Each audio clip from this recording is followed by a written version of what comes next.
আপুনি কাকো নিন্দা নকৰিব, কিন্তু কোনো ধৰ্মক নিন্দা নকৰিব। শংকৰদেৱে আনৰ ধৰ্ম নিন্দা কৰিবলৈ মানা কৰিছে। পৰৰ ধৰ্মক নিহিংসিবা কদাচিত, কৰিবা ভূতক দায়া সকৰু নচিত, শৈব শান প্ৰচিদ্ধ সৰ্ব ধৰ্মত বৎসল, এই ভাগৱত ধৰ্ম জানা মহা। আমাৰ দেহৰ সম্পৰ্কহে নাই, আত্মাৰ সম্পৰ্ক আমি চব একে ভগৱানৰ অংশ জীৱ। তোমাৰেহে অংশ আমি যত জীৱ যাক, তোমাৰ মায়াই প্ৰভু বান্ধিলে আমাৰ। তেওঁ মায়াই পাই আপোন পৰ চুত বৰ উচ্চ নিচ, মতা মাইকী বগা কলা এইবিলাক ভাৱ আমাৰ মনত অনাই দিলে। আমি ভগৱানক দাবী কৰিব লাগিব কি বুলি? দিও উপদেশ ভজো তোমাৰ চৰণে, কৰ্মৰ বন্ধন সিন্ধু শ্ৰৱণ কীৰ্তনে। তোমাৰ এই কৰ্মবন্ধৰ বান্ধৰ পৰা আমি নিজক মুক্ত কৰিবৰ কাৰণে কৃপা কৰিব লাগিব। আমি শ্ৰৱণ কীৰ্তন যাতে কৰিব পাৰোঁ, এই ভাৱে আমি ভগৱানক আৰাধনা কৰিব লাগিব। আৰু আপোনাৰ চকুৰ আগত দেখা ভুলটো আপুনি আঙুলিয়াই থৈ যাব। আপোনাৰ তেজৰ সম্বন্ধ নহ'ব পাৰে, আপোনাৰ পৰিয়ালৰ নহ'ব পাৰে, আপোনাৰ সমাজৰ নহ'ব পাৰে, আপোনাৰ ধৰ্মৰ মানুহ নহ'ব পাৰে। ধৰ্মৰ ভিন্নতা থাকিব পাৰে, পৰিয়ালৰ ভিন্নতা থাকিব পাৰে, জাতিৰ ভিন্নতা থাকিব পাৰে, আত্মাৰ ভিন্নতা নাই। গতিকে আত্মা দৃষ্টিত সঁচা কথাটো কৈ যাব, মানিলে তৰিব, নামানিলে মৰিব। আপুনি ঈশ্বৰৰ প্ৰিয় হৈ থাকিব। ঈশ্বৰে কাক ভাল পায়? যি তেওঁৰ সৃষ্টিৰ প্ৰাণীবিলাকক ভাল পায়। God loves him who loves his creation. ভগৱানে কাক ভাল পায়? যি তেওঁৰ সৃষ্টিৰ প্ৰাণীবিলাকক ভাল পায়। যিটো তথ্য দাঙি ধৰি ৰাধিকা সতীয়ে অলৌকিকক লৌকিক, অবাস্তৱক বাস্তৱ কৰি দেখাই থৈ গৈছে। তেওঁ সকলো সতীত্ব গুণৰ প্ৰথম বৈশিষ্ট্যটো কি বুলি কৈছিল? গুৰুদেৱ, মোৰ সতীত্ব গুণৰ প্ৰথম বৈশিষ্ট্য হৈছে অজয়ন্তী বদতি প্ৰভু শুনি গোসাই, অসমভাৱে ভূত দায়া কৰো সদাই। গুৰুদেৱ, মোৰ সতীত্ব গুণৰ প্ৰথম বৈশিষ্ট্য হ'ল ভগৱন্তৰ সৃষ্টিৰ পঞ্চভৌতিক সকলো প্ৰাণীতে ভগৱান আছে বুলি জানি মই সকলোকে দয়া মৰম চেনেহ ৰক্ষণাবেক্ষণ কৰোঁ। বৰ সুন্দৰ হৈছে। যোৱা পানী আনা, 3টা গাভীৰ একলহ পানী একলহ মাটি ব্ৰহ্মপুত্ৰৰ পৰা আনি টেম্বনি জানত পেলাই দিয়াৰ লগে লগে বুৱতী নদী বন্ধ হৈ গ'ল। সেই অঞ্চলৰ বানপীড়িত ৰাইজ উপকৃত হ'ল। এজনী সতী নাৰীৰ সতীত্ব গুণৰ প্ৰভাৱে যদি বুৱতী নদী বন্ধ কৰিব পাৰে, সৌ সিদিনা গুৰুজনৰ দিনত আমাৰ ঘৰখন, আমাৰ পৰিয়াল, আমাৰ সমাজ, আমাৰ পৰিৱেশ ভাল কৰিব নোৱাৰিব কিয়? এই বিশ্বাস ৰাখি আমি জীৱন যাত্ৰা আগুৱাই নিব লাগিব। এয়া ভাগৱতৰ অভিমান। এই নৈতিক শিক্ষা, এই আধ্যাত্মিক শিক্ষাৰে আমি যেতিয়ালৈকে সমাজখনক আগুৱাই নিব নোৱাৰিম, তেতিয়ালৈকে পুথিগত জ্ঞানে আমাক কেতিয়াও প্ৰকৃত মানৱ সম্পদ গঢ়ি তুলিব নোৱাৰিব। প্ৰাচাত্য শিক্ষাবিদ ৰাইবানে কৈছে, for all round development of student religious education is essential. এজন ছাত্ৰক সৰ্বাংগ সুন্দৰ ছাত্ৰ হিচাপে গঢ়ি তুলিবলৈ হ'লে পুথিগত বিদ্যাৰ লগত ধৰ্মীয় শিক্ষা দিব লাগিব। ৰুচুই কৈছে, the religious education should be included in the curriculum because it is through religion that the fact of youth can be set on the road to the absolute values, truth, beauty and goodness. সত্য শিৱ সুন্দৰক আৰাধনা কৰিবলৈ হ'লে পুথিগত ডিগ্ৰীৰ লগত, পুথিগত বিদ্যাৰ কৰ্মাচনীৰ লগত আধ্যাত্মিক শিক্ষা বা ধৰ্মীয় শিক্ষা সংযোগ কৰিবই লাগিব। গতিকে আমি সৰুৰ পৰা ল'ৰা ছোৱালীক এই আধ্যাত্মিক আৰু নৈতিক শিক্ষাৰে যাতে আগুৱাই নিব পাৰোঁ, তাৰ কাৰণে আপোনালোক পিতৃ মাতৃ হিচাপে যত্ন কৰিব লাগিব। আমাৰ পঞ্চম স্কন্ধ ভাগৱতত কৈছে, যি পিতৃ মাতৃয়ে ল'ৰা ছোৱালী জন্ম দি আধ্যাত্মিক আৰু নৈতিক শিক্ষা দিয়া নাই, সেইসকল পিতৃ মাতৃ উপাধিৰ যোগ্যতা নাই। যি পিতৃ মাতৃয়ে ল'ৰা ছোৱালী জন্ম দি নিৰ্দিষ্ট বয়সত সাংসাৰিক জীৱনৰ মানে গঢ়ি দিয়া নাই, অৰ্থাৎ আজি যিসকল ডেকা গাভৰু হৈ আছে, কালিলৈ তেওঁলোকে সংসাৰ কৰিব লাগিব, এইটো প্ৰকৃতিৰ নিয়ম। গতিকে নিৰ্দিষ্ট বয়সত ল'ৰা ছোৱালীক আমি বৈবাহিক সম্পৰ্ক ঘটাই দিয়াটো পিতৃ মাতৃৰ দায়িত্ব। আমি পিতৃ মাতৃ হৈ ল'ৰা ছোৱালী জন্মহে দিলে, কিন্তু তেওঁলোকৰ সাংসাৰিক জীৱনৰ বিষয়ে আপুনি চিন্তা নকৰিলে, যাৰ কাৰণে তেওঁলোকে হয়তো চিৰকুমাৰ হিচাপে জীৱন অতিবাহিত কৰিব লগা হ'ল। তাৰ দুখে কিন্তু আপোনালোকক নেৰিব, মনত ৰাখিব। তাৰ দুখত আপোনালোক দুখী হৈ যাব লাগিব। পিতৃ মাতৃ সেইটো নহ'ব। আপুনি ল'ৰা ছোৱালী জন্ম দিছে, উপযুক্ত বয়সত ছোৱালীজনীলৈ এজন উপযুক্ত পাত্ৰ বিচাৰি দিয়া, উপযুক্ত বয়সত ল'ৰাটোলৈ এজনী উপযুক্ত ছোৱালী বিচাৰি আনি দিয়াটো দায়িত্ব পিতৃ মাতৃ থাকিব লাগিব। আজি বহুত পিতৃ মাতৃয়ে ভাগৱতৰ এই দৰ্শন নজনাৰ কাৰণে পিতৃ মাতৃৰ দুখত বহুত ল'ৰা ছোৱালীয়ে চিৰকুমাৰ হৈ থাকিব লগা হৈছে। এয়া মহান দুখৰ কথা। এই কথা ভাগৱতে আমাক আঙুলিয়াই আছে। গতিকে আমি যথা সময়ত কৰ্মবিলাক কৰাৰ দায়িত্ব আমাক ভাগৱতে দেখুৱাই আছে। আমি সেই নীতি শিক্ষাবিলাক আমি ল'ব লাগিব। সেইকাৰণে কৈছে যে বৈষ্ণৱৰ বৃত্তান্ত হেন শুনি সুতে বিনা অন্তবনতে আমি অকুলীন হেন আছিল মনতে। যে হে সুতে কৈছে, হে সৌনক, এই মুহূৰ্তলৈকে মই অকুলীন বুলি নিজ জাতি বুলি মোৰ এটা মনত ধাৰণা হৈ আছিলে। তোমাক প্ৰশ্নে ভৰিলো আজি কি পবিত্ৰ, শুনা যেন জানো কহো কৃষ্ণৰ চৰিত্ৰ। তোমালোকৰ কথাত মই আজি পবিত্ৰ হলো, আৰু মই যিখিনি কৃষ্ণ কথা জানো কওঁ শুনা। খাব শেষে কথা কোনে কহিবে স্বৰূপে, যেন পক্ষী উৰয় ককাৰ অনুৰূপে।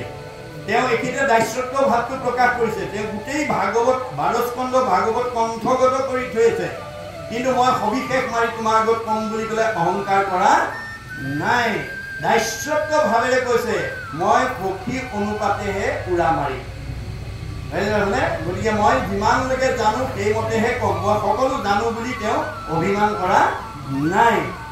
সেইমতে যতমান লৱে মোৰ মতি, বনাইব কৃষ্ণৰ লীলা তোমাকো সম্প্ৰতি। মোৰ মনে যিমান দূৰলৈকে ক'ব আৰু হৃদিস্থিত হোৱা তেওঁ যেনেকৈ কৰাব, হৃদিস্থিত হোৱা তুমি যেন কৰাই বাহা স্বামী, ঋষিকেশ কৰিবুতে মই। আপুনি মই নিমিত্তহে, আমাৰ হৃদয়ত থাকি যিটো তেওঁ কৰাব তেওঁ আপুনি তাকেহে কৰিব। আজি তেওঁ হৃদয়ত থাকি মোক যিখিনি ক'বলৈ কৈ আছে মই সেইখিনিয়ে কৈ আছো। মোৰ নিজস্ব ইয়াত নাই, মনত ৰাখিব কথাটো, নিজস্ব নাই। গতিকে আমি নিমিত্ত। গ্ৰাম্য কথা কথনে মলিন হোৱে বাণী, তাকো শুদ্ধ কৰোঁ কৃষ্ণ কথা ক'ব কানি। আপোনালোকে কেতিয়াও বিষয় চিন্তা কথা লগ পালে, বন্ধু বান্ধৱক লগ পালে, ভকত বৈষ্ণৱক লগ পালে, আলহী অতিথিক লগ পালে, ধন টকা পইচা, ইন্দ্ৰিয় সুখ ভোগ, পাৰিবাৰিক জীৱনৰ কথা এৰি ঈশ্বৰৰ কথা পাতিবলৈ যত্ন কৰিব দেই। নকৰিও জন্ম বৃথা, শুনা ইটো কৃষ্ণ কথা, পুৰা ৰাম নাম গলে বান্ধি। ঐত আয়ু পাতক হইলে, ঘূৰ পৰ লোকে গলে, আকে লাগি মৰিবা কান্দি। কাৰণ গ্ৰাম্য কথাই আমাৰ মনলৈ দুখ বেদনা নমাই আনে। গ্ৰাম্য কথাই আমাৰ জীৱনটো বিষয়মুখী কৰে।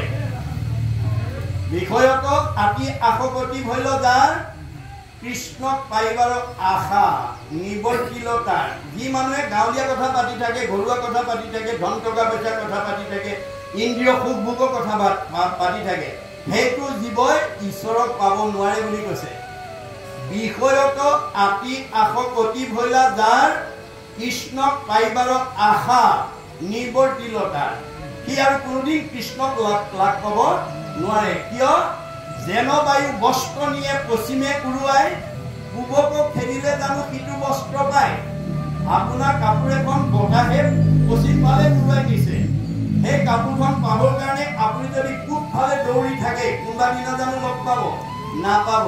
গতিকে আপোনাৰ মনটো যদি বিষয়ৰ প্ৰতি ধাবিত হয়, ধায়তু বিষয়ান পঞ্চ সংগস্তে সুপ্ৰদায়তে, সংগাত সংজায়তে কাম, কামাত ক্ৰোধ বিজায়তে, ক্ৰোধাত ভবতি সন্মোহ, সন্মোহাত স্মৃতি বিভ্ৰম, স্মৃতি বংশাত বুদ্ধিনাশং, বুদ্ধিনাশাত প্ৰণাস্যতি। আমাৰ মনটো যেতিয়া বিষয় বাসনাৰ বলি হৈ যায়, বাসনাত যেতিয়া বাধা পৰে, তেতিয়া ক্ৰোধ আহে। ক্ৰোধ আহিলে মোহগ্ৰস্ত হয়, মোহগ্ৰস্ত হলে স্মৃতি নষ্ট হয়, স্মৃতি নষ্ট হলে বুদ্ধি নষ্ট হয়, বুদ্ধি নষ্ট হলে পথ বাচিব নোৱাৰি আকৌ 84 নৰকত যা যাব। মনত ৰাখিব কথা। সেইকাৰণে আমি মনৰ বলি হ'ব নালাগে। গতিকে আমি বিষয়ৰ দাস হ'ব নালাগে। যত দিব্য ঘৰ বাৰী বস্ত্ৰ অলংকাৰ, সবেও নকুৰে মন একলভিয়া। আপোনাৰ মনটো যদি লোভৰ বলি হৈ গ'ল, আপোনাক একো বস্তুৰে জোৰা নমৰে। আপোনাৰ মনটো সদায় অসন্তুষ্ট হৈ থাকিব। অসন্তুষ্ট প্ৰাণীৰ নখন্দে মনত দুখ, তলৈকৰ লক্ষ্মী পাইলে নাহি তাৰ অসুখ।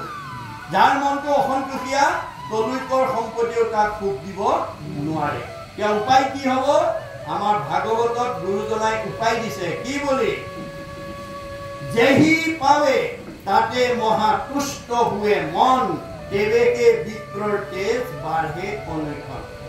ভগৱানে আপোনাক যি দিছে, কৰ্ম কৰি যি ফল পাইছে, ব্যৱসায় কৰি যি পাইছে, আপুনি ভকতিৰ দ্বাৰা তাতেই সন্তুষ্ট থাকি সুখে দুখে মুখে জনো চাৰে ৰাম নাম। সুখ দুখ সকলো সময়তে আপুনি ঈশ্বৰৰ নাম ল'বলৈ যত্ন কৰক। তেতিয়াহ'লে আপুনি কি হ'ব? ধনীৰো ধনী, পৰম ধনী, সুখীৰো সুখী, পৰম সুখী, আনন্দৰো আনন্দ, পৰম আনন্দ। শুনা ৰাজা, যিটো মহা মোহে অন্ধ প্ৰায়, পুত্ৰ দ্বাৰা দেহত একে আকুল সদায়, কদাচিতো তাসম্বাৰৰ নুগুচয় ভয়, কৃষ্ণ পদাম বুজে যেবে সেৱা নকৰয়। কৃষ্ণ পদ সেৱা তেকে গুচে ভৱ দুখ, আকেশে বুলিও ৰাজা আত্যন্তিক সুখ। আপুনি ভগৱানে দিয়াটোতে আত্মসন্তুষ্টি থাকিব লাগিব। তেতিয়া তেজ মানে শক্তি, তেজ মানে প্ৰভাৱ, তেজ মানে প্ৰতিভা, তেজ মানে চেহেৰা, তেজ মানে পৰমায়ু, তেজ মানে কমনীয়তা বৃদ্ধি হ'ব। মনত ৰাখিব, আপুনি চব বঢ়াই দিব পাৰিব। যদি আপুনি তাতে সন্তুষ্ট নাথাকে, তেতিয়াহ'লে আপোনাৰ নিজৰ ভৰিত নিজে কুঠাৰ মৰা হ'ব। আজি আমাৰ এই বেদৰ তত্ত্ব নজনাৰ কাৰণে ভগৱানে দিয়া বহুত উচ্চ পদস্থ বিষয়ত চাকৰি কৰা মানুহেও ভগৱানে দিয়াতে সন্তুষ্ট নাথাকি আৰু বেছি ধনী হ'বলৈ গৈ ৰঙা ঘৰৰ অতিথি হ'ব লাগিছে।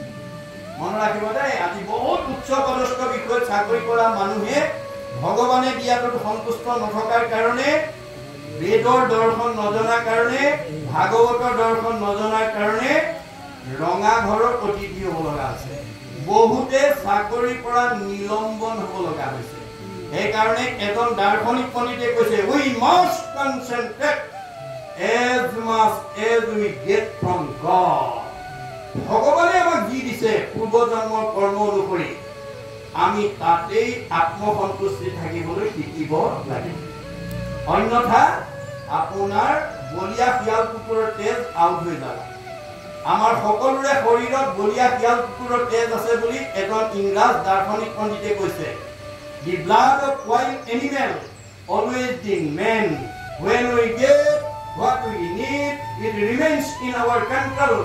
When we get more than we want, it is out of control. অসহংগ্ৰহ, বেদত কৈছে অসহংগ্ৰহ। আৱশ্যকতকৈ যি মানুহে বেছি বিচাৰিব, তাৰ বলিয়া শিয়াল কুকুৰৰ তেজ ব্যন কণ্ট্ৰল হৈ যাব। আজি আমাৰ সমাজত অনাচাৰ, বেবিচাৰ, ভ্ৰষ্টাচাৰ, হত্যা, লুণ্ঠন, ধৰ্ষণ, অপহৰণ, বেয়া বেয়া কামবিলাকত কোন মানুহ লিপ্ত হৈছে? যিবিলাকে আৱশ্যকতকৈ বেছি বিচাৰিছে। সাধাৰণ মানুহে ভুল কৰা নাই, কিন্তু মনত ৰাখিব, সেইবোৰ ডাঙৰ ডাঙৰ জনা মানুহ, তেওঁলোকে বেদৰ তত্ত্ব নাজানি আৱশ্যকতকৈ বেছি বিচাৰি আনকো অনিষ্ট কৰিছে, নিজেও আনৰ হাতত জীৱনটো এৰিব লগা হৈছে। গতিকে আমাৰ উঠি অহা প্ৰজন্ম যাতে অকালতে যাতে জীৱন এৰিব লগা নহয়, তাৰ কাৰণে ভাগৱত শুনাৰ পৰিৱেশ আপোনালোক প্ৰত্যেক পিতৃ মাতৃ জ্যেষ্ঠসকলৰ দায়িত্ব আছে।